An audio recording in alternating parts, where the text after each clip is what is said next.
part of the Acharyas of Goswamis, the Acharyas of Vrindavan series.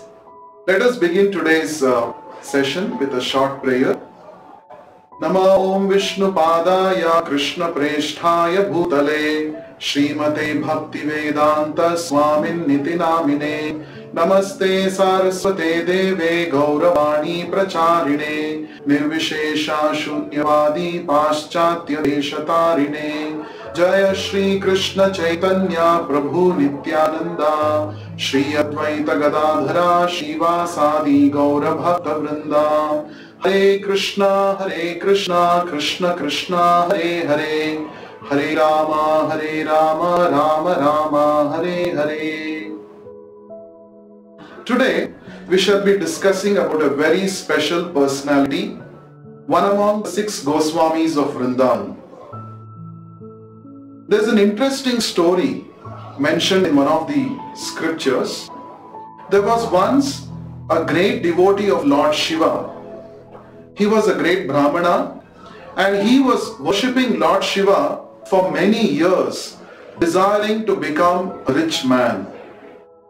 After many years of penances and worship, Lord Shiva was pleased with him, and Lord Shiva appeared in his dream and told this Brahmana, "Please go to Vrindavan and meet a particular saintly person. He will help you to become the possessor of the greatest wealth." So the next day morning, this Brahmana woke up and he was very excited. So he started his journey to Vrindavan. And upon reaching Vrindavan, just like Lord Shiva had mentioned in his dream, this Brahmana saw the saintly person. He was fully immersed deeply in meditation on the Supreme Lord Krishna. So this Brahmana approached the saintly person, and when the saintly person heard the words of this Brahmana, he came to external consciousness.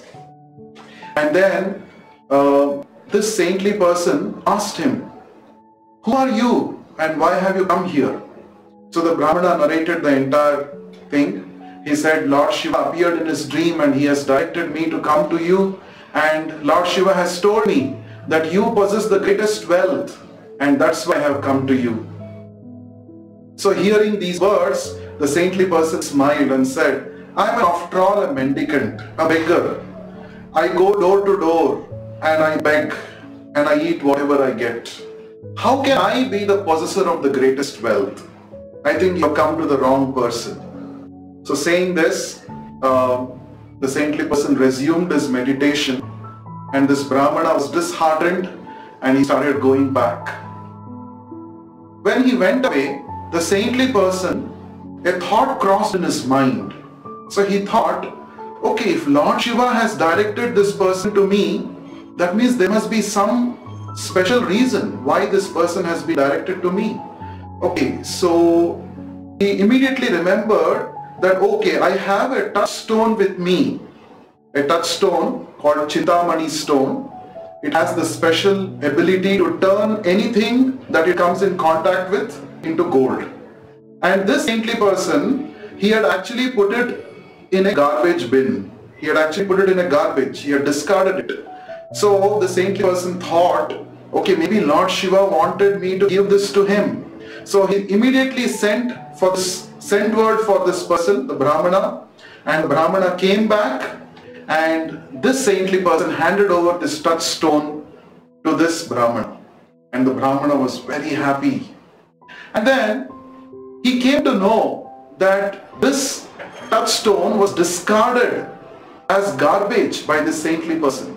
So on his way back to his home, the Brahmana thought, okay, if this was the greatest possession, if this was the greatest wealth that this saintly person possessed, then he would have not simply thrown it out in the garbage bin.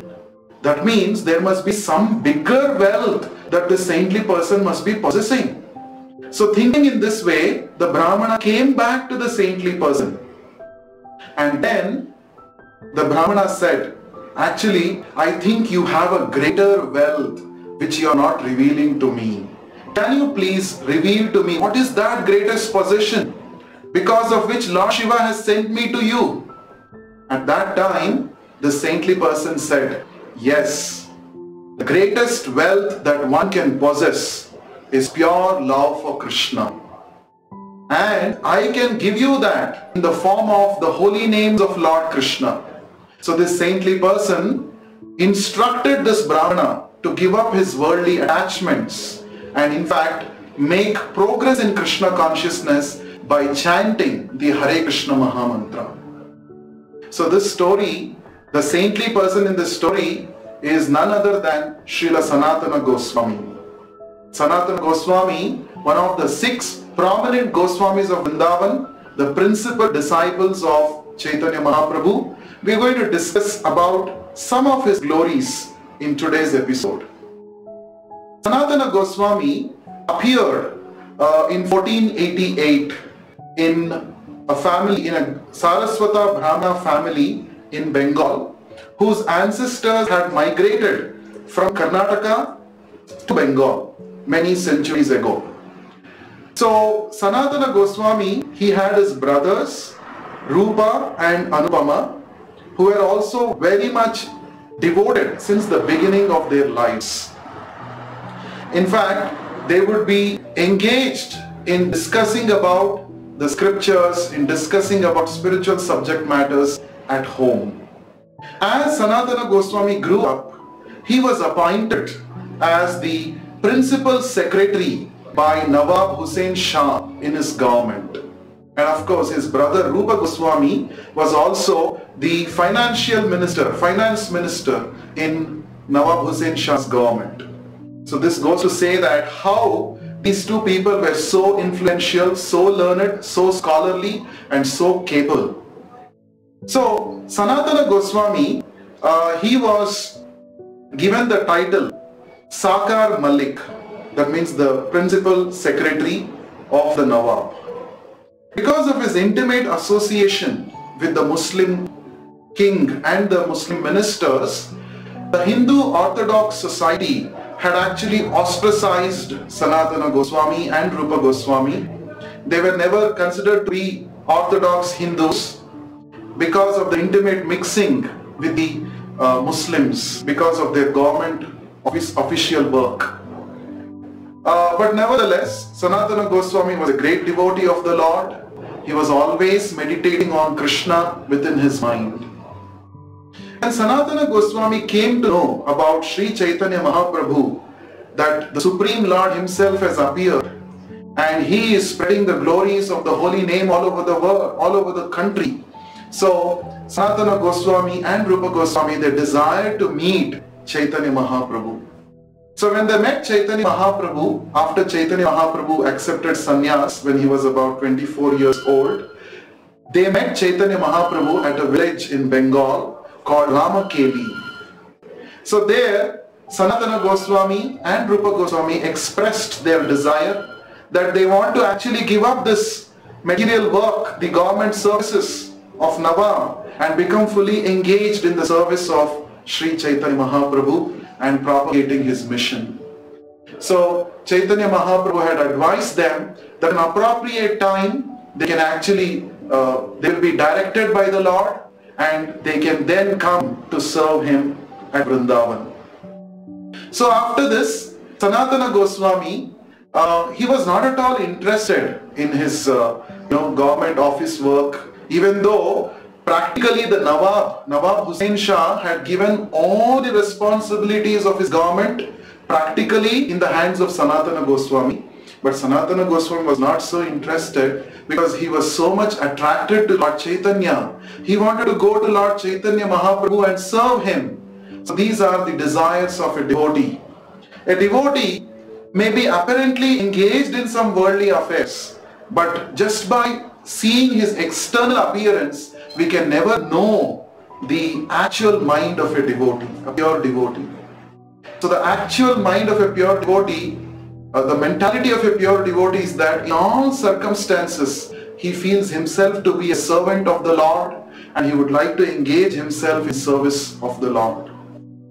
So it so happened that one day the Sanatana Goswami sent a letter to Nawab Hussain Shah saying that he's unwell, he's not keeping well, so therefore he would not be able to come to the office, to the court that day.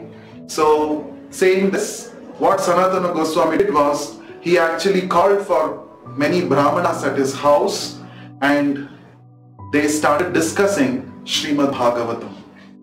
So Sanatana Goswami was so interested to discuss Srimad Bhagavatam, the sweet pastimes of Lord Krishna, the glories of the Supreme Lord Krishna. This is another important characteristic of a devotee. A devotee is interested to discuss among the other devotees the glories of the Supreme Lord, the essence of devotional service and all such subject matters. So seeing that Sanatana Goswami had not reported to office, Nawab Hussain Shah personally came to his house. So when he entered the house of Sanatana Goswami, there was a big assembly of devotees, big assembly of brahmanas, and Sanatana Goswami was reading out from Srimad Bhagavatam and they were all having discussions. And very interestingly, it is mentioned in the Chaitanya Charitamrita that when this Nawab entered the assembly, all the brahmanas in the assembly, including Sanatana Goswami, who was an exalted devotee, they all stood up in respect. Now somebody may question, this Nawab is after all a person who is not even following Vedic conception of life, Vedic instructions. And these are all exalted devotees of the Lord. They are all pure devotees. How they are able to, why should they get up? And why should they show their respect to Nawab?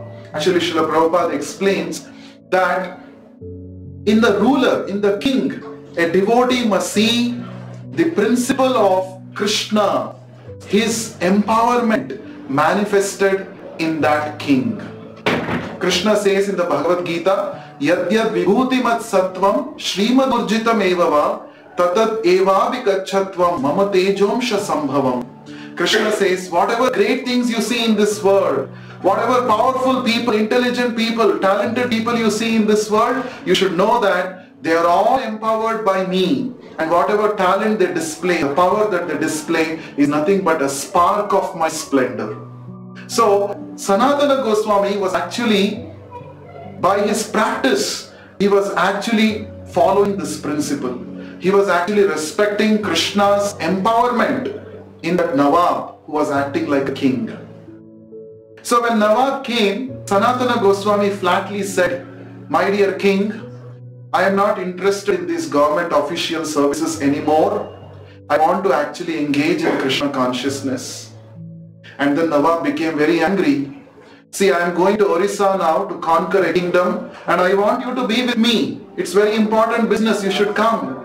Sanatana Goswami said, no, I am not interested. Please leave me. And then he also said, my dear king, my dear Nawab, you are the king of this place and you are free to act in your own way. Please do as you desire. So finally, when Nawab was not able to convince Sanatana Goswami, Nawab put this Sanatana Goswami into prison. So Sanatana Goswami thought that there is some Lord's plan in this and he actually accepted this. He entered the prison house. So meanwhile, his brother Rupa Goswami, who was also interested to serve Chaitanya Mahaprabhu, was very easily able to give up his government services and he went to meet Chaitanya Mahaprabhu. So Rupa Goswami came to know that his brother Sanatana Goswami has been imprisoned. So he made some arrangement, he had arranged some money so that Sanatana Goswami could plan something to release himself. He had actually given some gold coins to the local grocer. And this news was given to Sanatana Goswami. And then Sanatana Goswami thought that it is Lord's plan now that my brother Rupa Goswami has actually arranged this way to escape from this prison house. So what Sanatana Goswami did was, he actually tried to speak to the jailer there and told him that actually I want to go to a pilgrimage place. And you know, according to your religion also, it is very important that a person who is going to place of pilgrimage should not be stopped, he should be helped. So I request you to please help me to escape this prison house and so that I can go to the place of pilgrimage. So then Sanatana Goswami also told him that I have some money with me and you can use this and please let me go. Now somebody may question here, we say that Sanatana Goswami is a pure devotee, an exalted personality, but why is he bribing this jailer? Isn't it immoral? Actually the understanding is, a pure devotee of the Lord, whatever he does not do it for his own personal enjoyment. He actually does this for the pleasure of the Lord. Because he wanted to go and serve Chaitanya Mahaprabhu, he wanted to go and assist him in Sankirtana movement, Sanatana Goswami used this as an opportunity to escape this prison house so that he could go and serve the Lord. So this is a very important thing that we should know. So what is the highest morality for a devotee? A devotee always does everything not for his personal pleasure but for the pleasure of the Lord.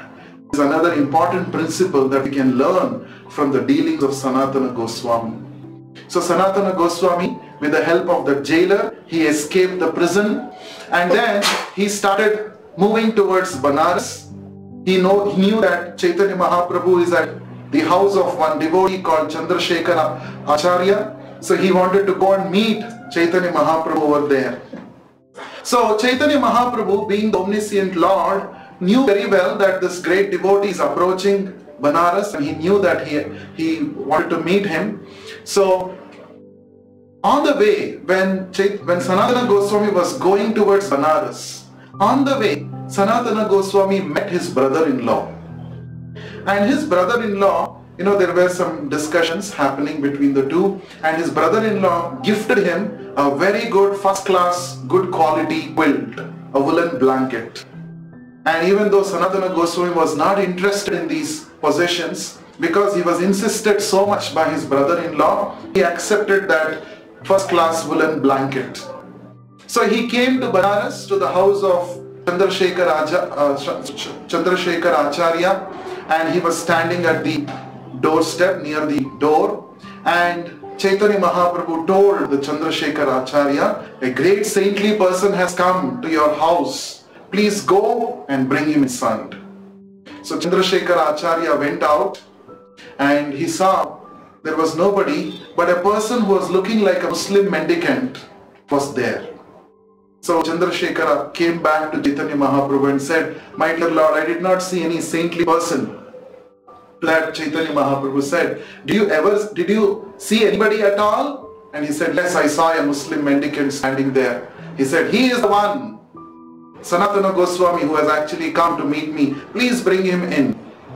Now from this we understand that by external appearance, we cannot make out an exalted personality. We cannot make out the real character of a pure devotee just by seeing his external appearance. Right? It is mentioned in the Mahabharata, Dharmasya tatvam nihitam guhayam mahajano yena gatasya panthaha. It means the principles of true religion are hidden in the heart of a pure devotee, a Mahajana. And one must follow in the footsteps of these Mahajanas to understand the real import of Dharma. So Chaitanya Mahaprabhu brought him in, and then Chaitanya Mahaprabhu told Chandrasekhara and another devotee, Tapan Mishra, that please give him a good bath and then I shall meet him. So Sanatana Goswami, as soon as he entered, actually Chaitanya Mahaprabhu embraced Sanatana Goswami. So Sanatana Goswami, he had himself thought that I am such a lowly person, I am such a fallen soul, and the Lord is the purest of all. Why is he embracing me? He actually felt very bad about it. But then Chaitanya Mahaprabhu said, I am actually embracing you for my own purification. So we can see the dealings of the Lord with his pure devotees. The Lord is so attached to his pure devotees. The Lord does not bother the external circumstances of a pure devotee. He is very, very dear to his pure devotees. And then Sanatana Goswami went, he shaved, and then he took a nice bath, and then he came in front of Chaitanya Mahaprabhu. And then Chaitanya Mahaprabhu was constantly looking at that woolen quilt that Sanatana Goswami was wearing. So Sanatana Goswami could understand that Chaitanya Mahaprabhu is not very happy with this first class woolen blanket that the Sanatana Goswami is wearing. So then what he did was very interesting. He actually went back on the banks of Ganga and he saw there was a Brahmana, an old Brahmana, who was washing his old quilt. So he told this old Brahmana, please take this woolen blanket and give me your old quilt. So then the Brahmana thought, okay, this person must be joking with me. See, mine is a torn blanket and yours is a brand new blanket. Why do you want to give it to me? So he said, no, I'm not joking with you. I really want this. You please take this and give me yours. So he came back wearing that old quilt, and Chaitanya Mahaprabhu, when he saw this, he was very pleased. Chaitanya Mahaprabhu said, see, you are a very intelligent person. You have given up your position as a prime minister and you have come to serve Krishna. I didn't want you to have the last, iota of this material attachment. And you understood my indications very well, and I'm very pleased with this kind of a detachment that you have displayed. Krishna will be very happy with you. Now from this we understand a first class servant is one who actually understands the indications of his master. The master does not have to explicitly tell what you have to do. The servant, just by the mere indications, will understand what are the intentions of my master. This is a first-class devotee. Sanatana Goswami was such a first-class devotee. And again, Chaitanya Mahaprabhu told Sanatana Goswami that as long as you stay in Banaras, I will make arrangement for you for your daily prasadam in the house of this devotee called Tapan Mishra. You can go and take prasadam. But then Sanatana Goswami said, my dear Lord, I do not want to take this. I actually would prefer to go door to door and beg and earn my livelihood in that way, maintain myself in that way. So we can see the detachment, and by hearing this, Chaitanya Mahaprabhu was very happy. So as I said yesterday also, the kind of detachment and the kind of devotional service, the mood that was of these Goswamis is very exalted. They are actually the topmost. They have set a very high standards of Krishna consciousness as far as their personal behavior is concerned. That is why they are called Goswamis, who have mastered their senses and engaged all their senses in Krishna's service. So Chaitanya Mahaprabhu met Sanatana Goswami, and Sanatana Goswami offered his obeisances to Chaitanya Mahaprabhu, and he asked a very few questions, very interesting questions.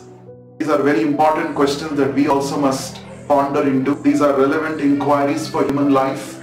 So first of all he said, Ke ami? Who am I? I do not want to get into this miserable life, but why are these miseries enforced upon me? Everybody in this place thinks that I am a great scholar and they praise me for my scholarly abilities, and I am so foolish that even I consider that I am a great scholar. Please therefore help me to understand who am I, what is my real business. By your mercy I was able to get rid of my material, kind of material tabernacle. Now you please tell me, after liberating me from this material kind of a situation, you please tell me what is my duty. Now these are the inquiries that Sanatana Goswami made. Srila Prabhupada explains that these are relevant inquiries. One must first of all understand, who am I? What is my position? And what is my duty? What I must be actually doing? These are all the questions that we must be interested in the human form of life. Because if you see in the other forms of life, this opportunity is not available that we question these things. Only in the human form of life we have developed intelligence and we can ask these relevant questions. And Chaitanya Mahaprabhu very nicely answers all these questions. You can read this book written by Srila Prabhupada called Teachings of Lord Chaitanya. And in that book there is a particular chapter, Teachings to Sanatana Goswami. And in that book, in that chapter, all the explanations given by Chaitanya Mahaprabhu are very nicely given. And you can read that book. So Sanatana Goswami, after being instructed by Chaitanya Mahaprabhu, on his order he went to Vrindavan, and there he stayed there as a mendicant, and he led a very, very simple life, a very austere life, and based on the instructions of Chaitanya Mahaprabhu, he constructed a huge temple for Lord Radha Madan Mohan. And then he also excavated the pastime places of Krishna in Vrindavan. He also wrote many books. Some of the books that Sanatana Goswami wrote was Brihad Bhagavatamrita, which describes the glories of pure devotees. He also wrote Hari Bhakti Vilasa, which is a compilation from various scriptures about the standard of a behavior that a devotee must have. So these are all very, very nice books that Sanatana Goswami had written. And Sanatana Goswami, during his later part of his life, he actually went, he stayed at near Chakreshwar Mahadev, that is near Govardhan. It so happened that when he went in the beginning, there were a lot of mosquitoes in that place. And it was disturbing his chanting, it was disturbing his meditation on Lord Krishna. So therefore, he was a little disturbed, and he thought that, okay, I should leave this place and go away.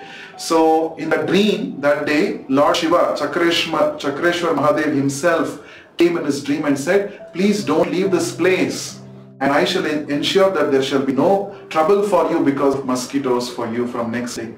So the next day, it is said that very dramatically all the mosquitoes went away. So that means even Lord Shiva was so interested to have Sanatana Goswami sit there in that place and engage himself in Krishna consciousness, in chanting the holy names.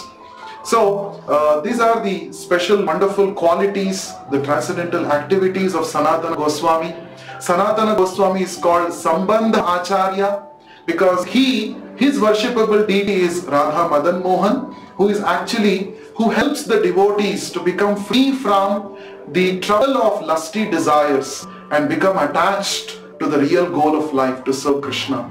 This Sambandha, he is called Sambandha Adideva, Radha Madan Mohan. So therefore, this Sanatana Goswami is called Sambandha Acharya. So we should go to Vrindavan. When we go to Vrindavan, when we visit Radha Madan Mohan temple, in its courtyard we shall see the Bhajan Kutir of Sanatana Goswami.